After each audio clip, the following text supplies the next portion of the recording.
Hello everybody and welcome to this week's video on the tie-back procedure. My name is Simon Hennessy here at Angus Lodge Equine Hospital.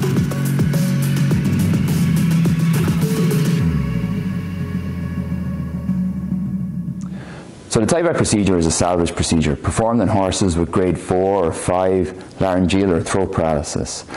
These horses essentially can't breathe because their airway has been obstructed by the cartilage collapsing in and blocking the airflow. So they'll often present to us with exercise intolerance or inability to perform the work that they're meant to perform. The tie-back surgery itself is based on a pretty simple premise.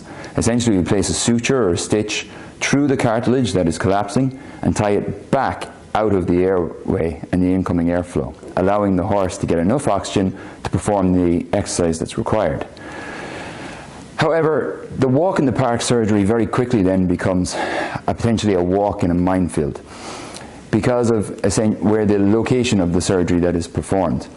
The throat obviously is approached at a junction between the major arteries, the major carotid arteries, the major jugular veins, through multiple layers of muscle that contain the nerves that are required for the swallowing reflex and adjacent to the food pipe or the esophagus.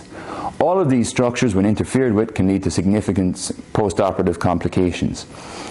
The most common complications that have led to the checkered history and tarnished reputation of the tie-back procedure have included regurgitation of feed through both nostrils, inability to swallow, and persistent coughing post-surgery.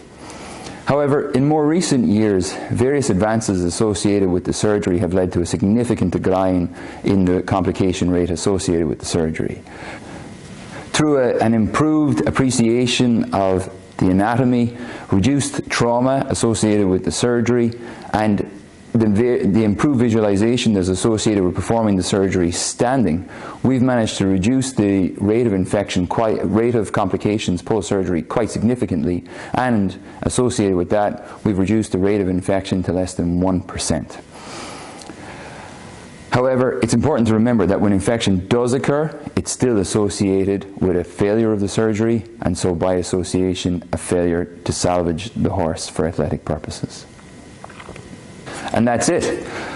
So thanks very much for watching. We'll see you next week when we start talking about the expiratory conditions in dorsal displacement of soft palate. Back to you then.